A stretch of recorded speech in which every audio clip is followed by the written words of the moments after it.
یہ کہتی ہیں خاتون ہیں جو بے پردہ نامحرم مردوں کے سامنے آ جاتی ہیں اپنے گھر میں، اور جب ان کو منع کیا جائے تو وہ کہتی ہیں ہم ان چکروں میں نہیں پڑتے ہیں، ہمارے گھر پہ تو بہت مرد آتے جاتے ہیں، بس نگاہوں کا پردہ ہونا چاہیے۔ دیکھیے مسئلہ یہی ہے کہ اگر اللہ تبارک و تعالیٰ اس کے رسول کریم صلی اللہ علیہ وسلم کے قانون کو سائیڈ میں رکھ کر ہر ایک اپنی عقل کے مطابق قانون بنانا شروع کر دے تو پھر یہ دنیا نہیں رہے گی، تو جنگل بن جائے گا۔ ایک چور یہ کہتا ہے کہ میں یہ قانون بنانا چاہتا ہوں کہ میرے لیے چوری جائز ہونی چاہیے، ایک ڈاکو کہتا ہے کہ بھئی میرے لیے بس یہ میں ان چکروں میں نہیں پڑتا کہ ڈاکہ حرام ہے یا نہیں ہے، مجھے ڈاکہ مارنے دینا چاہیے۔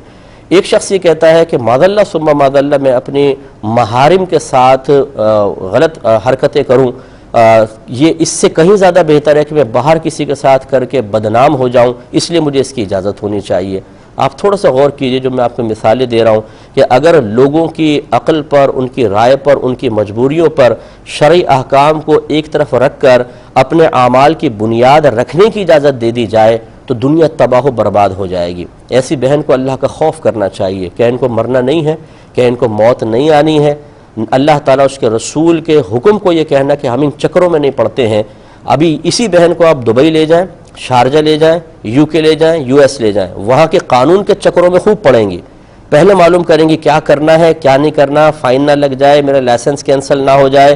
میں نے ایسے لوگ دیکھے ہیں جو پاکستان میں ہر جگہ تھوکتے رہتے ہیں، پان کی پی کے پھینکتے ہیں، لیکن دبئی پہنچتے ہیں تو ان کے منہ کا تھوک خشک ہو جاتا ہے، بالکل وہاں کچھ نہیں کریں گے حرکت۔ یہاں سارے گندگی کاغذ لے کے کہیں مرضی پھینک دیں گے، لیکن دبئی جائیں گے تو وہاں کوئی کاغذ قریب پڑا ہوگا تو اسے بھی اٹھا کے ڈسٹ بن میں ڈال دیں گے۔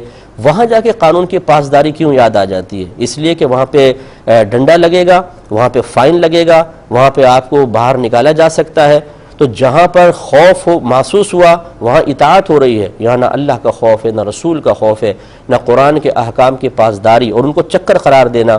ایسی بہن کو چاہیے، ہمارا مشورہ یہ اگر وہ کاش وہ سن رہی ہوں، کہ تجدید ایمان کریں اور تجدید نکاح کریں۔ غیر مردوں کے سامنے بلا پردہ آنا یہ گناہ ہے، منع کیا گیا ہے۔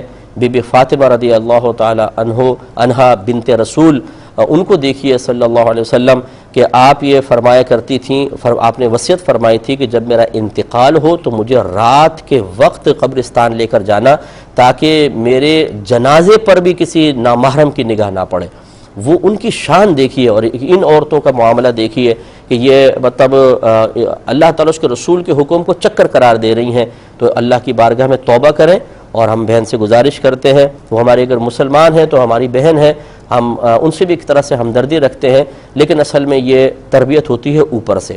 میں اسی لیے والدین سے کہتا ہوں کہ گزارش کرتا ہوں کہ آپ اپنی اولاد کو اگر علم دین نہیں سکھائیں گے، ان کو دین کے قریب نہیں کر رہے ہیں تو اولاد کے ساتھ دوستی نہیں کر رہے، بہت بڑی دشمنی کر رہے ہیں۔ آپ مر کر دیکھیں، آپ کو پتہ چلے گا۔ ابھی آپ ہماری یہاں زبان شاید بند کر دیں، آپ ٹی وی کا چینل چینج کر دیں، آپ یہ کہہ کر یہ مولوی ہیں بولتے رہتے ہیں ان کو چھوڑو، یہ سب جملے آپ یہاں کہہ سکتے ہیں، دو چار آپ کو تائید والے بھی مل جائیں گے، لیکن مرنا تو آپ نے ہے۔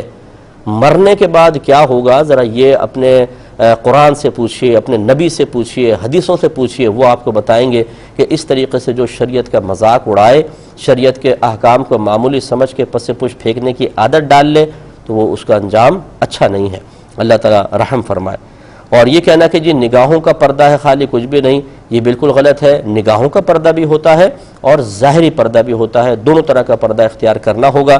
اگر آپ یہ کہتی ہیں کہ بھئی ویسے پردہ نہیں ہوتا، نگاہوں کا ہوتا ہے، چلے پھر آپ دلیل لے کر آئیں نا، قرآن سے دلیل دے دیں، حدیث سے دلیل دے دیں، کوئی نہ کوئی تو دلیل ہوگی۔ یا آپ یہ کہیں کہ بس میری عقل کامل ہے، میں جو کہہ دیتی ہوں وہ صحیح ہوتا ہے، چلیں اسی کو ثابت کر دیں کہ آپ قرآن و حدیث سے کہ جی آپ کو اتنا اللہ نے علم دے دیا اور اتنی سمجھداری دے دی ہے کہ جو آپ کہتی ہیں وہ بالکل صحیح ہے۔ تو لہٰذا عارض ان کی ساری اختیار کر کے تکبر سے ہٹ کر ذرا تھوڑا سا سوچئے۔ شیطان نے بھی تکبر کیا تھا اور اللہ کے حکم کے مقابل کیا تھا، اور اللہ تعالیٰ نے فرمایا ابا واستکبر وکان من الکافرین، اس نے انکار کیا، تکبر کیا اور کفر کرنے والوں میں سے ہو گیا۔ میں ایسے تمام بہنوں اور بھائیوں سے گزارش کرتا ہوں، ایک مسلمان بے عمل ہوتا ہے اور وہ مطلب بے عملی میں بہت مصروف عمل ہوتا ہے، لیکن وہ شرعی احکام کو مان رہا ہوتا ہے کہ نہیں یہ ہے لیکن میری کوتاہی ہے، اور ایک ہے کہ وہ شرعی احکام کے اوپر کلام کر رہا ہوتا ہے اور بے عملی اختیار کر رہا ہوتا ہے۔ ان دونوں میں فرق ہے۔ اگر کوئی گناہگار ایک چیز کو حرام اور ناجائز سمجھ کر ہی کر رہا ہے تو یہ برا کر رہا ہے، لیکن کم از کم اس کا ایمان محفوظ ہے۔ اور اگر ایک حرام اور ناجائز چیز کو کہتا ہے میرے لیے جائز ہے، میں اس کو حرام مانتا ہی نہیں ہوں، یہ کیا چکر ہے، تو اس کے تو ایمان کا سخت خطرہ ہے۔ اللہ تعالی رحم فرمائے۔ یہ کہتی ہیں کہ